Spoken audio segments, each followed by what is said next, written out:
దయచేసి నేను ఏదైతే ఉందో నా మనోభావాలు వ్యక్తం చేశాను. నేను అనుభవిస్తున్నట్టు ఒక మానసిక క్షోభ వ్యక్తం చేశాను.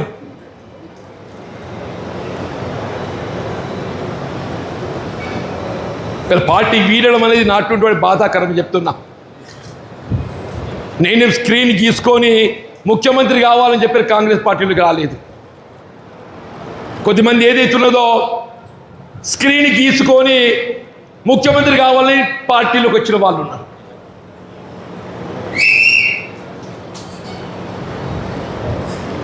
నేను పార్టీలో చేరినాడు ముఖ్యమంత్రి కావాలని కోరుకోలే. నేను ఇవాళ కూడా కోరుకుంటానండి.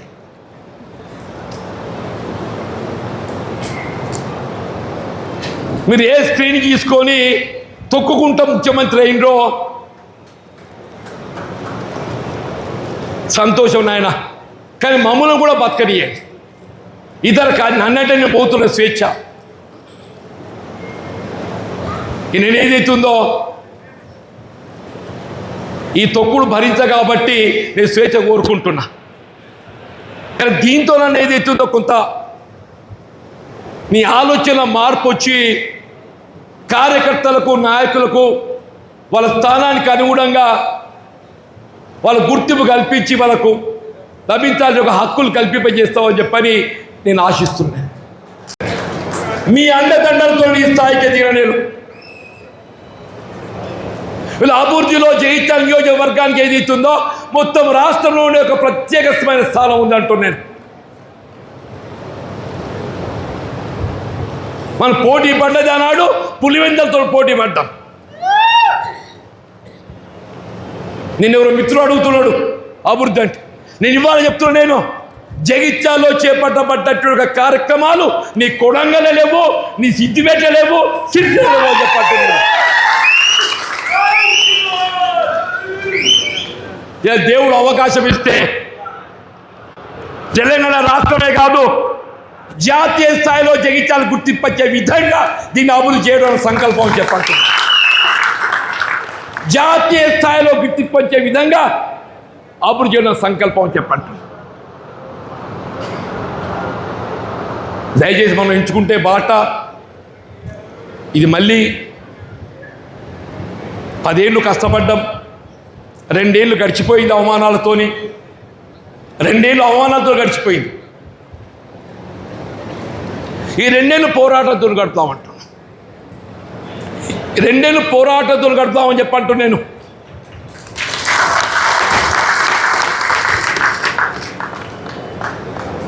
మన లక్ష్యం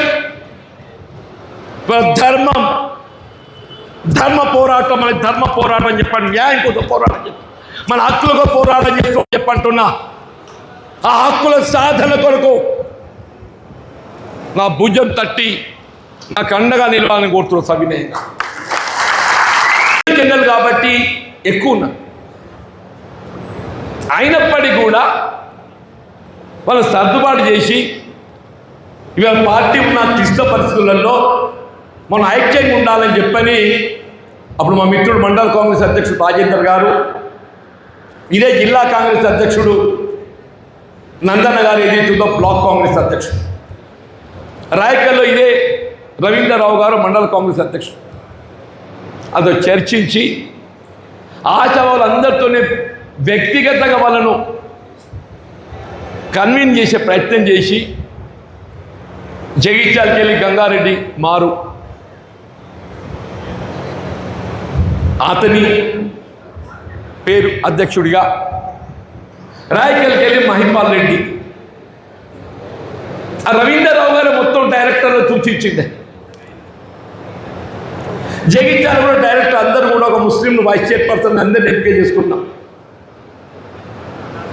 ఈ 2 నేను లక్ష్మణ్ కుమార్ గారు ఇద్దరం ఏదైతున్నదో స్వయంగా సీఎం గారిని సెక్రటేరియట్లో వారి ప్రభుత్వ కార్యాలయంలో కలిసి మా 2 మార్కెట్ కమిటీలు ఇవి ప్రతిపాదన అని చెప్పని ఇస్తే అప్పుడు సీఎం గారి స్పందన, అదేంటని ఇంతవరకు కాలేదని. అంటే లేదు సార్, పార్లమెంట్ ఎన్నికల దృష్ట్యా ఏదైతుందో జాప్యమైంది, అని చెప్పి ఇవ్వగా ఆయన అక్కడ పక్కన ఇదే వేం నరేందర్ రెడ్డి నిన్నగాక మొన్న రాజ్యసభకి ఎంపికైంది కదా, ముఖ్యమంత్రి సలహాదారుడు ఆయన ఉండే. ముఖ్యమంత్రి గారు అదే వేం నరేందర్ రెడ్డి గారికి పాస్ ఆన్ చేసి అక్కడ మా ముందు ఇప్పుడు లక్ష్మణ్ గారు ఉన్నారు, ఇవాళ మంత్రి గారు అన్నాడు జిల్లా కాంగ్రెస్ అధ్యక్షుడు, అవి ప్రకటన చేయించమన్నాడే, అవి ప్రకటన చేయించండి ఇవి 2 అని చెప్పని మరి నరేంద్ర రెడ్డి గారికి ఇచ్చి వచ్చినాయి. ఓ 4 రోజుల రిపోర్ట్స్ పోయినాయి. నేను అదే వేం నరేంద్ర రెడ్డి గారు సీఎం గారి కార్యాలయం ఒకటి శాసనమండలి సభ్యుడిని, వారు అమెరికా పోతుండ్రు, నేను కలవడానికి పోయి కమిటీ చైర్మన్లు అవన్నీ కూడా నేను దిగమింగి సరే అధిష్టానం మన సుప్రీం అధిష్టానం ఆలోచన గౌరవించాలనే భావనతోని I was taken to Delhi. ఇదే కేసీ వేణుగోపాల్ గారు ఇన్ఛార్జ్ జనరల్ సెక్రటరీ, మిత్రుడు శ్రీధర్ బాబు గారు, మన జిల్లా కాంగ్రెస్ అధ్యక్షుడు లక్ష్మణ్ గారు. ఇవాళ విధి లేని పరిస్థితుల్లో మేము పార్టీ ఫిరాయింపుదారులు చేర్చుకోవడం జరిగింది. కానీ మీ హక్కులకు మాత్రమే భంగం వాటిల్ల నియము, మీ హక్కులకు భంగం వాటిల్ల నియము, మీ గౌరవాన్ని నిలబెడతాము, మీ కార్యకర్తల గౌరవాన్ని నిలబెడతాము. These are the assurances word given by KC Venugopal ji. సరే ఎవరైనా కానీ ఏదైతుందో నామినేటెడ్ పదవులు, స్థానిక సంస్థల ఎన్నికల్లో ఏమొస్తే కింది స్థాయి కార్యకర్తలు వాళ్ళు ఎమ్మెల్యే స్థానం ఊహించుకుంటూ కారాళ్ళు, మనకి ఎక్కువ వాళ్ళ కోరికలు ఏముంటాయి, ఆ ఎండోమెంట్ దేవస్థానంలో సభ్యత్వం కోరుకుంటారు వాళ్ళు, ఏదో మున్సిపల్ కౌన్సిల్ స్థానాన్ని కోరుకుంటారు, ఓ ఎంపీటీసీ జడ్పీటీసీ కోరుకుంటారు, లేక న్యాయస్థానాలలో ప్రభుత్వ లీడర్ ఉద్యోగాలు కోరుకుంటారా? ఒక ప్రశ్నించే గొంతుకగా నిలబడాలని చెప్పని కోరిండే, ప్రశ్నించే గొంతుకగా చెప్పట్టున్నాను. నీ శాసన మండలిలో ఏకైక సభ్యుడిగా కాంగ్రెస్ పార్టీకి నేనే నాయకుడిని, నేనే సభ్యుడిని, నేనే నాయకుడిని, నేనే సభ్యుడిని, ప్రతి అంశం మీద అని చెప్పంటున్నాను. పార్టీ బలోపేతం కొరకు మనం నిలవడం జరిగిందని చెప్పంటున్నాను. సరే దురదృష్టం మనను మళ్ళీ 2023లో గెలవలేకపోయినాం. ఆయన గారు ఒక అదృష్టం సంతోషం ఏంటంటే రాష్ట్రంలో కాంగ్రెస్ ప్రభుత్వం అధికారానికి వచ్చిందే. ఇది మన ప్రభుత్వం. ఏ మార్పు కావాలి, కేసీఆర్ పోవాలనే నినాదంతో యావత్ తెలంగాణ రాష్ట్రం ఉద్యమిస్తే ఏర్పడ్డ ప్రభుత్వం మన రేవంత్ రెడ్డి గారి ఆధ్వర్యంలో ఏదైతుందో మరి ప్రభుత్వం ఏర్పడ్డది. అందరూ కూడా ప్రజానీకం కార్యకర్తలు అందరూ కూడా ఏదైతుందో ఇది మా ప్రభుత్వం అనే భావనతో ఏదైతుందో సంతృప్తి వ్యక్తం చేసే తరుణంలో మరి అంటే వాస్తవంగా కూడా ఈ పార్టీ ఫిరాయింపు అనేది వీళ్ళ మిత్రుడు చాలా సందర్భాలలో పాత్రికేయ సోదరులు ఏదైతుందో మేము ప్రభుత్వం బలోపేతం కొరకు ఆశ్చర్యం ఏంటంటే కాంగ్రెస్ పార్టీ విత్ 65 స్థానాలు కాంగ్రెస్ పార్టీ, ఒకటి సిపిఐ 119 స్థానాలు కలిగి ఉన్నటువంటి ఒక సభలో 66 స్థానాలు ఏదైతుందో కాంగ్రెస్ పార్టీ కలిగి ఉన్నది మద్దతు. 7 ఎంఐఎం ఏదైతుందో దోదేవర్ విత్ కాంగ్రెస్ పార్టీ ఇవాళ పక్కన పెట్టండి. మన 18 రాజకీయ పార్టీలు బీజేపీ బీఆర్ఎస్ పుట్టు ఏదో 46, బీఆర్ఎస్ 38, బీజేపీ 8, 46. మన ప్రత్యర్థి పార్టీల కంటే కాంగ్రెస్ పార్టీ 20 స్థానాల ఆధిక్యతతో మనం 20 స్థానాల ఆధిక్యతతో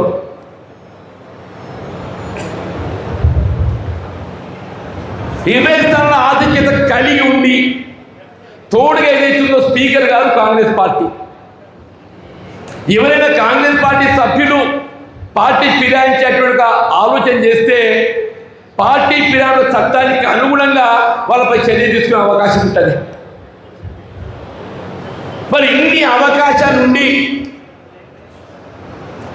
ఇలా 10 స్థానాలలో ఏదైతుందో పార్టీ ఫిరాయింపులను ప్రోత్సహించి బీఆర్ఎస్ అభ్యర్థులు గెలిచిన వాళ్ళ కాంగ్రెస్ పార్టీ మద్దతు చేర్చుకోవడం అంటే అది స్థానిక కాంగ్రెస్ పార్టీ కార్యకర్తల యొక్క హక్కులని చెప్పంటున్నా. దశాబ్ద కాల పోరాట ఫలితం ఏదైతుందో మా ప్రభుత్వం ఏర్పడ్డది, ఇది మా ప్రభుత్వం అనే భావన ఏదైతుందో ఏ దశాబ్ద కాలం ఈనాటి సమావేశం ఏదైతుందో ఒక విధంగా బాధాతప్త హృదయంతో మానసికంగా క్షోభతో, అంటే నా రాజకీయ జీవితంలో ఇటువంటి ఒక సమావేశం ఏర్పాటు చేసే పరిస్థితి ఏర్పడుతుందని చెప్పని ఊహించలే, భావించలే. కానీ దురదృష్టం, విధి లిఖితం నా కాంగ్రెస్ పార్టీతో ఉన్న 4 దశాబ్దాల పైగా అనుబంధం మరి ఈరోజు ఈ విధంగా దూరమే పరిస్థితి రావటం ఏదైతుందో నేను దీని ఒక దురదృష్టకరమైనటువంటి ఒక సంఘటనగా జీర్ణించుకోలేని పరిస్థితులలో కొన్ని సందర్భాలలో మనకు మన ఇష్టానికి భిన్నంగానైనా కానీ కొన్ని నిర్ణయాలు తీసుకోవాల్సి వస్తుంది. ఈ నిర్ణయం కూడా ఏదైతుందో ఒక విధంగా నిప్పే పేరు కూడా బాధాతప్త హృదయంతో విధి లేని పరిస్థితుల్లో ఈ నిర్ణయం తీసుకున్నందుకు నేను మిత్రులందరినీ కూడా మరి మీరు నాకు ఈ సుదీర్ఘ ప్రజా జీవితం 4 దశాబ్దాల పైగా తోడు నిలిచిండ్రు, ఈ స్థాయికి ఎదగడానికి తోడ్పడ్డరు. ఇలా కాంగ్రెస్ పార్టీ నాయకుడిగా కేవలం జగిత్యాల ప్రాంతానికైనా కాకుండా రాష్ట్ర స్థాయిలో గుర్తింపు పొందేటువంటి అవకాశం నాకు మీరు కల్పించిందని చెప్పంటున్నాను. నాకు ఎవడైనా అడ్డం వస్తే తొక్కుతా. ఎంతమంది తొక్కుతావు ఆయన? నువ్వు ఎంతమంది తొక్కుతావు? నువ్వు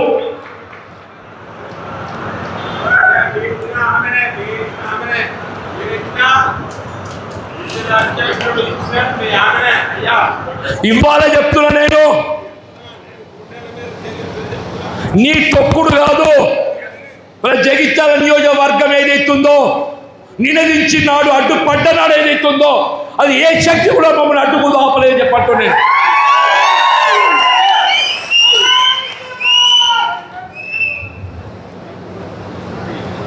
2 సంవత్సరాలు నేను పదవి అడగలేదే, నేను ప్రభుత్వ సలహాదారు అడగలేదు, నిన్ను కాంగ్రెస్ చైర్మన్ అడగలే. నాకు అర్హత లేకనా? అరే ఓ పోచాల శ్రీనివాసుడు బతకచ్చినోడు ఆడికి ప్రభుత్వ సలహాదారు ఆడేవాడే.